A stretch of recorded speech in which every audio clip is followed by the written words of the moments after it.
In the beginning, we had a natural relationship with the earth. We were in awe every time the sun rose. Finding food was not taken for granted.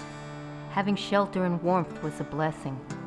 How unimaginable it would have been then to think that the very basic resources of the earth that our ancestors so depended upon would eons of generations later be taken for granted, and that our spiritual foundation is no longer grounded in the miracles of the earth.